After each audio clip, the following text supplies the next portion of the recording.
जीवन के हर पल का आनंद उठा लो। आज ही से मन की एक नई शांति पालो। समय आ गया बदलने का, समय आ गया कुछ करने का। अब उठा लो आनंद प्रतिदिन के जीवन का। आप दूसरों को दोषी ना माने जब वे जैसा आप चाहते हैं वैसा ना करें। मैं आप लोगों को इससे बुरी बात बताती हूं। यदि यहां बैठे किसी व्यक्ति ने कई साल पहले आपको चोट पहुंचाई और अभी तक आप उसे उभर नहीं पाए हैं, तो आप उसे यहां लाकर किसी और पर जिसका उस बात से कुछ लेना नहीं भड़ास ना निकालें। हमें शायद एक अलग स्तर पर जाना है। कई सालों तक मैंने डेव को उन बातों के कारण दोषी माना जो मेरे पिता ने किया। आप पुरुष पर विश्वास नहीं कर सकते। नहीं, वो एक व्यक्ति था जिसने मुझे चोट पहुंचाई। खैर, लेकिन वास्तव में 2, 3 या 4, परंतु सारे पुरुष नहीं। मेरी समस्या थी कि मैं गलत व्यक्तियों में फंसी थी, इसलिए मैं बार बार चोट खाती रही और मैं मूर्ख थी और मैं एक ही बात के पीछे बार बार और बार बार और बार बार जाती रही। किसी को तो यह सुनना जरूरी है। मेरा मतलब कुछ नया ले। यदि आप लज्जित नहीं होना चाहते तो गलत व्यक्ति के पीछे ना जाएं। आमीन।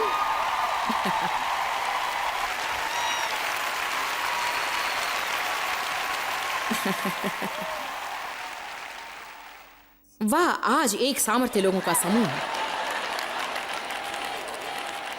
यीशु की इच्छा है कि हम दया ग्रहण करें और दे भी ना के बलिदान। भजन 37, 25, 26 कहता है, धर्मी दयालु होता है, वो तो दिन भर अनुग्रह करके ऋण देता है।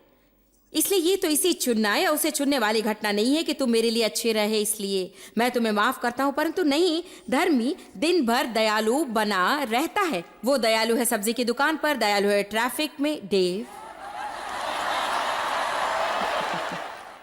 तुम ऐसे ही हो ना डेव? दयालु दिन। ओह, ये कहते हैं कि मैं बस ये कहता हूं इन्हें आशीष दे। डेव की इस खराब बात है जिस कारण मुझे उन्हें पकड़ना पड़ता है। आप में से कितने व्यक्ति को ट्रैफिक में दयालु बने रहना कठिन लगता है?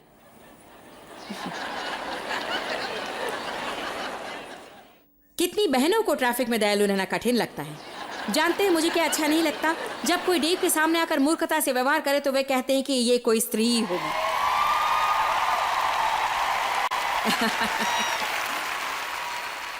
कम ऑन, क्या आप ऐसा करते हैं? ये व्यक्ति जो यहाँ ऐसा करता है, मैं शर्त लगाता हूं कि ये कोई स्त्री है। बात यह है कि ऐसी कई अलग अलग बातें जो हम सभी को गुस्सा दिलाती हैं। कुछ लोगों को कतार में खड़े रहना अच्छा नहीं लगता, इसी कारण यदि कोई फर्तूला नहीं है तो आपका व्यवहार बदलता है। कुछ लोग ट्रैफिक में नहीं खड़े रह सकते। कुछ लोग नहीं सह सकते यदि उनके आसपास के लोग साफ ना हो या चीजें उनके सही स्थान पर ना हो। मजबूत बनिए, अपनी कमजोरी को जानिए और शैतान को बार बार अपना सिर पीटने से ही भगाएं। निर्णय लें, परमेश्वर इस बात में मुझे विजयी करेगा, क्योंकि जब तक आप इस परीक्षा में सफल नहीं होंगे आप पर ये बार बार आएंगे।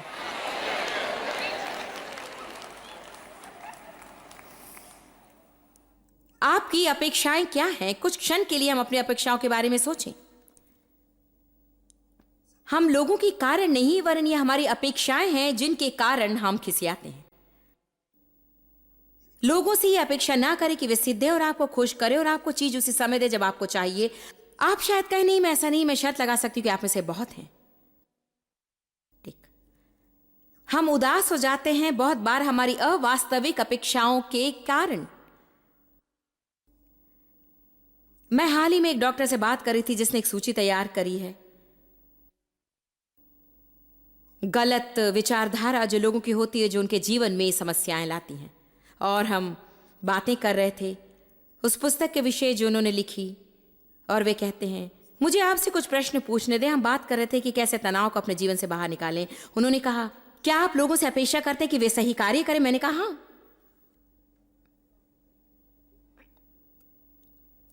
उन्होंने कहा, आप ही अपने आप को दुखी करती हैं क्योंकि वे हमेशा वही नहीं करेंगे। क्या आप हमेशा अपेक्षा करती हैं कि वे सही कार्य करें? क्या आप जानते यीशु ने भी ऐसा नहीं किया? आप कहते हैं उसने ऐसा नहीं किया, मैं आपको बताती हूं। देखिए यूहन्ना 2:24।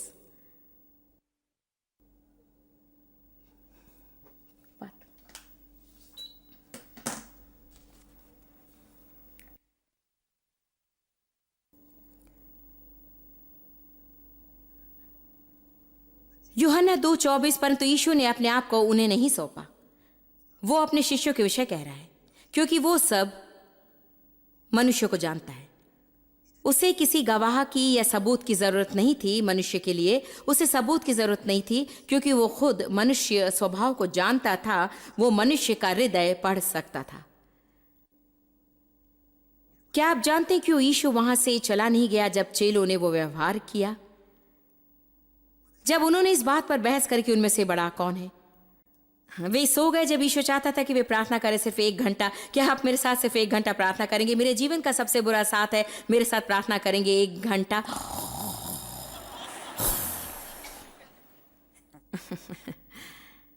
जब वे डरे हुए थे, यीशु उन पर दिखाता रहा दया, दया, दया। आप जानते क्यों? क्योंकि वो जानता था मनुष्य स्वभाव, और वो जानता था कि ऐसे समय अवश्य आएंगे जब चेले उसे निराश करेंगे। इसका यह मतलब नहीं था कि चेलों ने हमेशा उसे निराश किया। हम ऐसे रिश्तों में बंधी जो हमें हमेशा निराश नहीं करते हैं, परंतु कभी कभी हम निराश भी हो जाते हैं। कभी किसी के व्यक्तित्व की कोई बात हमें हमेशा निराश करती हो, क्योंकि हो सकता है वे उस बात पर इसी तरह की प्रतिक्रिया करते हो।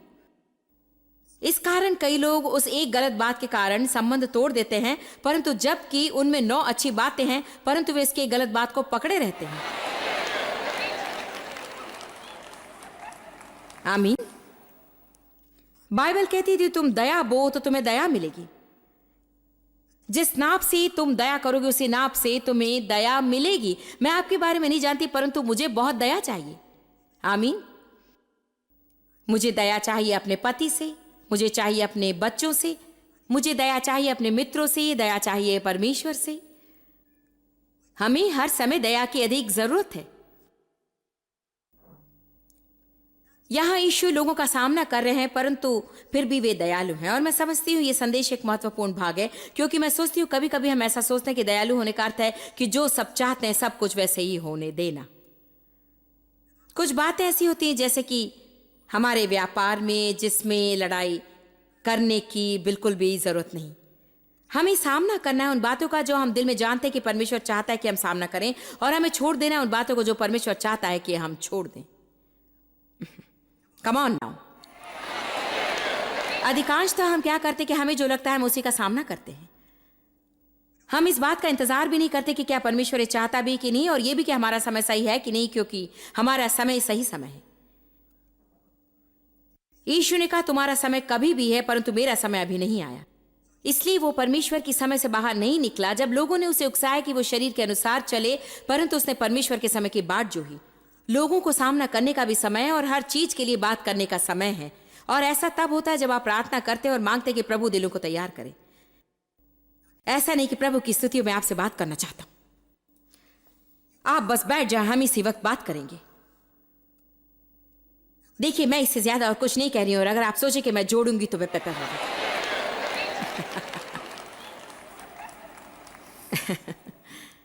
हम अक्सर उन बातों में लगे रहते हैं जो परमेश्वर नहीं चाहता। इसलिए जब समय आता है जब परमेश्वर हमसे कहता है कि हम सामना करें, तब हम डरपोक बनकर सामना करना नहीं चाहते।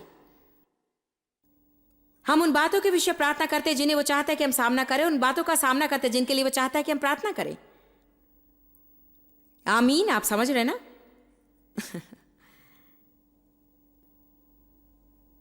यीशु हमेशा सामना करते थे। उसने कहा जब चेलों का व्यवहार गलत था, उसने कहा जब उनका स्वभाव गलत था, परंतु उसने उससे संबंध नहीं तोड़ा, और वो उस एक विषय पर बार बार बार बार बार नहीं कहता था, और कई दिन बाद भी वो उन्हीं की गलती का एहसास नहीं दिलाता था। उसे जो कुछ भी कहना होता था उसे वो कम से कम शब्दों में कहता था।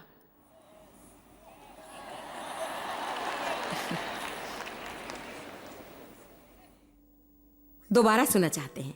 हम इसे फिर कहते हैं। मेरा बड़ा बेटा कहता है मॉम, हर वो बातें जो आपने करी जब हम छोटे थे, वो बात जिससे मैं सबसे अधिक चिढ़ता था वो थी जब आप मेरे कमरे में आकर बताती थी कि मैंने क्या गलत काम किया है और बताती कि आपको क्या पसंद नहीं, और आप फिर बताती और बताती, बताती और बताती, बताती और बताती, बताती और बताती और बताती और बताती और बताती, और फिर दरवाजा जोर से बंद करके रसोई में चली जाती थी और एक कप कॉफी लेकर पांव पटक कर नीचे हॉल में फिर मुझे बताती रहती, बताती रहती, कहती रहती, कहती रहती और कहती रहती और कहती रहती, अगर तुम सोचते हो तुम इस घर में रहोगे तो इस घर को बिगाड़ दोगे, ऐसी बातें करके ये। और वो कहता, पापा घर आते और कहते थे, डेविड बाइबल कहती है,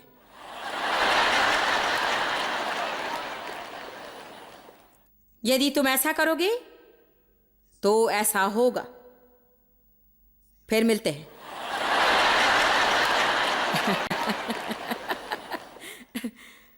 परंतु मैं ऐसी नहीं थी, मैं तो बस कहती रहती, कहती रहती, कहती रहती और कहती रहती। जिन बातों का सामना करना था यीशु ने उनका सामना किया। उसने कभी व्यंग्यात्मक तरीके से यह नहीं किया, उसने उन्हें सिर्फ सत्य कहा, उसने कम से कम शब्दों में कहा, उसने उन्हें उसकी भरपाई करने को भी नहीं कहा। कई दिनों के पश्चात उनमें हीन भावना भी नहीं डाली। वो अपने संबंधों में सही रहा। और देखिए, जब मैं अपने एक बच्चे पर गुस्सा हुई, मैं उस बात के प्रति इतनी भावुक हो गई कि कई दिनों तक वो चलता रहा। डेव उन्हें सही करते थे और फिर वो उनसे ऐसा व्यवहार करते जैसे कभी कुछ हुआ ही नहीं। यदि डेव को सजा देते थे तो उस पर बने रहते थे और बच्चे भी ये जानते थे, और मैं सारी चेतावनियां देती रहती थी। तुम 6 महीनों तक घर से बाहर नहीं जाओगे।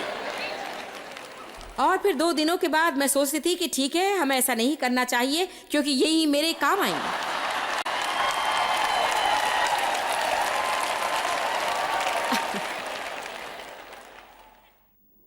ओ यीशु। यूहन्ना 20:24।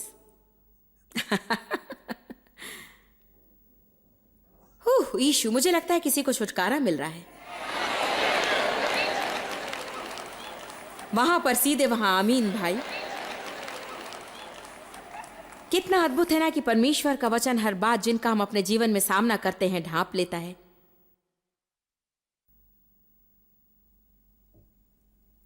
यूहन्ना 20:24। परंतु थोमा 12 में एक जो जुड़वा कहलाता था, जब यीशु आया उनके साथ नहीं था। इस कारण दूसरे चेलों ने उसे बताया कि हमने प्रभु को देखा है। परंतु उसने उनसे कहा, जब तक मैं उन निशान को जो कीलों से बने उसके हाथ में नहीं देखूंगा और अपनी उंगली उनमें न डाल दूं और उसके पंजर में अपना हाथ न डालूं, तब तक मैं विश्वास नहीं करूंगा। 8 दिन बाद चेले उसी घर में थे और थोमा उनके साथ था। यीशु आया जबकि वे बंद कमरे में थे और वो उनके बीच में खड़ा हुआ और कहा, तुम्हें शांति मिले। तब उसने थोमा से कहा, अपनी उंगली यहां बढ़ा और मेरे हाथों को देख और अपने हाथ को मेरे पंजर में डाल। अविश्वास छोड़ दे। थोमा ने कहा, मेरे प्रभु, मेरे परमेश्वर। जो बात मुझे खास लगी जो यीशु ने कहा, अविश्वास छोड़ दे। यीशु ने उसके अविश्वास का सामना किया, परंतु जिस दिशा में थोमा था यीशु उससे वहीं मिला। देख थोमा, मैं नहीं चाहता कि तुम यहीं रह जाओ। तुम्हें एक विश्वासी पुरुष बना है, ना कि शक करने वाला। परंतु यदि तुम चाहते हो तो आगे बढ़ो। उसने उसे वहां पर नहीं छोड़ा। यीशु उसे नए स्तर पर लाना चाहता था। देखें लूका 10।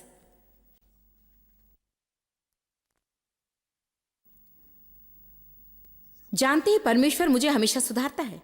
मेरा मतलब है हर समय परमेश्वर मुझे हर बात में सुधारता है, चाहे बड़ी बात हो या छोटी। कभी कोई दिन नहीं बीतता जब पवित्र आत्मा द्वारा प्रभु मुझे नहीं सुधारता, शायद दिन में कई बार। आमीन। क्या बाकी सब पवित्र हैं इस बात में? आप नहीं सुधारे जाते? और बहुत बातें सही हैं, आप जानते हैं। आप बहुत बातें करते हैं, या आपको कहने की जरूरत नहीं। शायद दिन भर में 15 बार मुझे सुनना पड़ता है, आपको ये कहने की जरूरत नहीं। परंतु मैं बेहतर हूं नहीं। कभी कभी मुझे बोलने से पहले सुनना पड़ता है। कभी कभी मुझे सुनना पड़ता है जब मैं बोलने के लिए सोच रही हूं, और ऐसा है कि उन्नति। हाँ, मैं अपने आप से हमेशा कहती हूं, चुप रहो, बस चुप रहो, तुम्हें कुछ कहने की जरूरत नहीं। आमीन। आमीन।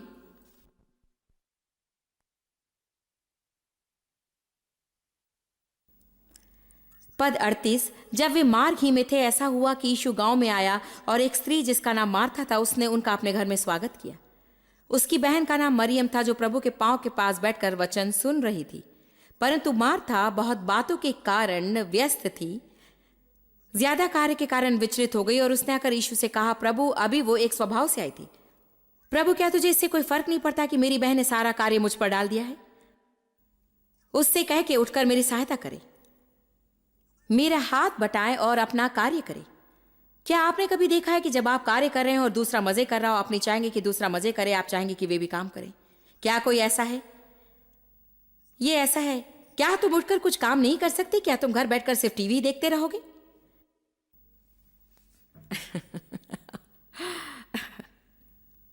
देखिए, मैं हर समय काम करते रहती थी और डेव जीवन का आनंद उठाना चाहते थे और मुझे वो पसंद नहीं था।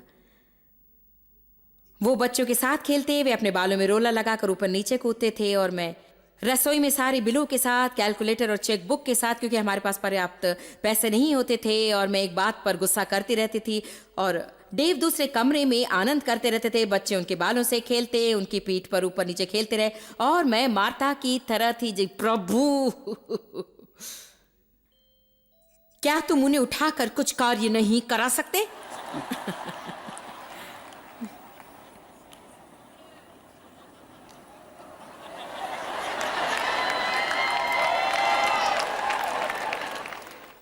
परंतु यीशु ने उत्तर दिया, मार्था मार्था,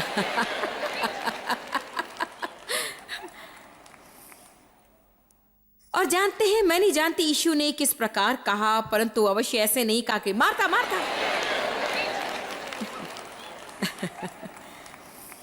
मैं विश्वास करती कि यीशु ने सामना किया, परंतु यीशु ने समझा उसकी परेशानी। मैं सोचती हूं उसने समझा उसके चेहरे और स्वभाव को और वो उसकी सहायता करना चाहता था और फिर उसकी सहायता करके उसको उसी में नहीं छोड़ देना चाहता था, परंतु ये भी जानता था कि वो उसकी आत्मा को चोट नहीं पहुंचा और उसका हृदय ना तोड़े।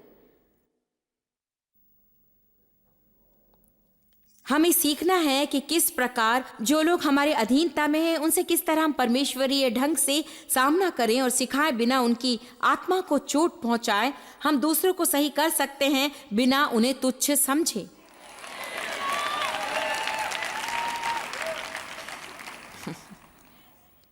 लेकिन देखिए, मुझे नहीं पता था कैसे, क्योंकि मैं कठोर थी, मैं खुद के प्रति भी कठोर थी। मुझे नहीं पता था किस प्रकार परमेश्वर से दया प्राप्त करूं और इसलिए मुझे नहीं पता था कि किस प्रकार दया से लोगों को सही करूं, लेकिन दया नहीं जानती थी। मार्था मार्था, तू बहुत बातों की चिंता करती है, परंतु एक बात है और वो मरियम ने उत्तम भाग को चुन लिया है। ओ मैं नहीं जानती, शायद उस समय उसने उसके कंधों पर हाथ रखकर उसे गले लगाया होगा, किसे मालूम। क्या आप नहीं सोचते यीशु ऐसा है जैसे, हे मैं तुमसे प्यार करता हूं, जानता हूं तुम कहां से आ रही हो, परंतु अभी भी तुम रास्ते से बाहर हो। ये परमेश्वर की भलाई है जो मनुष्य को पश्चाताप की ओर लाती है। आइए देखिए गलातियों अध्याय 6।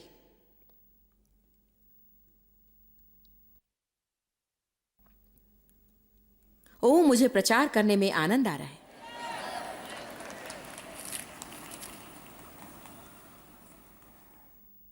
कल के प्रचार का विषय नहीं बताऊंगी, परंतु आप अपनी कुर्सी पट्टियां जरूर लाएं। भाइयों, यदि कोई पुरुष, सब कहें कोई व्यक्ति, इसका अर्थ है वो व्यक्ति जिन्हें आप पसंद करें या ना करें, यदि किसी गलत कार्य में या पाप में पकड़ा जाता है, तो तुम जो आत्मिक हो, 3 बातें करना। उसे सही करना, जिसे हम बहुत पसंद करते हैं,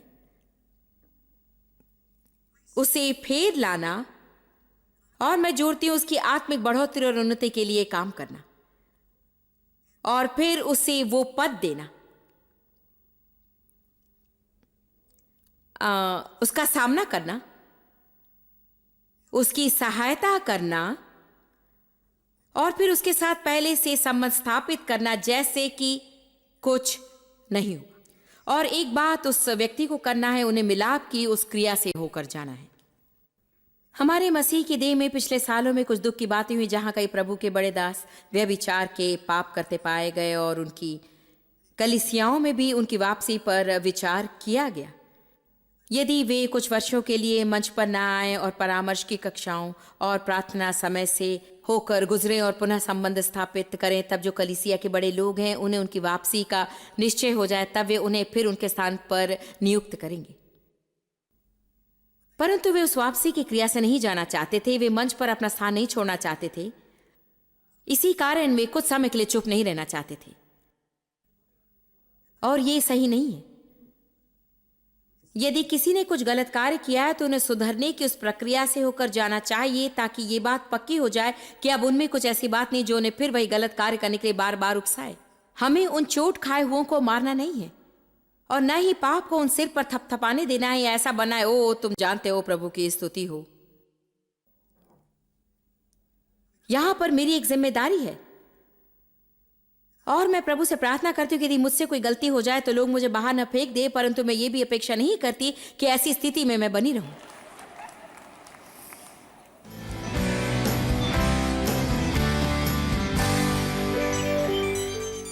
एक दयावंत और क्षमाशील आचरण रखना वास्तव में हमारी जीवनचर्या होनी चाहिए।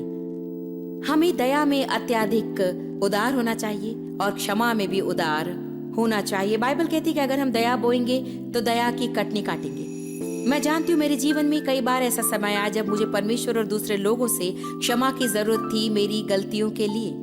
मैं वास्तव में चाहती थी कि लोग मुझे दया दिखाएं, और मुझे उनको दया दिखाने के लिए तैयार रहना था यदि मैं अपने जीवन में उसकी कटनी चाहती हूँ। ये वास्तव में हमें उदास करता है कि हम किसी के कारण उदास हों, और हमें ऐसा रहने की जरूरत नहीं। हम सिर्फ बातों को होने दें और प्रभु पर विश्वास करें कि हमारे जीवन में न्याय लाए। हम आपसे प्रेम करते हैं और आशा करते हैं कि आप इन शिक्षाओं का लाभ उठा रहे होंगे और आप बहुत अच्छे फलों को देख रहे होंगे। आप अपनी गवाही वेबसाइट पर भेजकर हमें बता सकते हैं कि किस तरह ये शिक्षाएं आपके जीवन में सकारात्मक प्रभाव डाल रही हैं। प्रभु आशीष दे।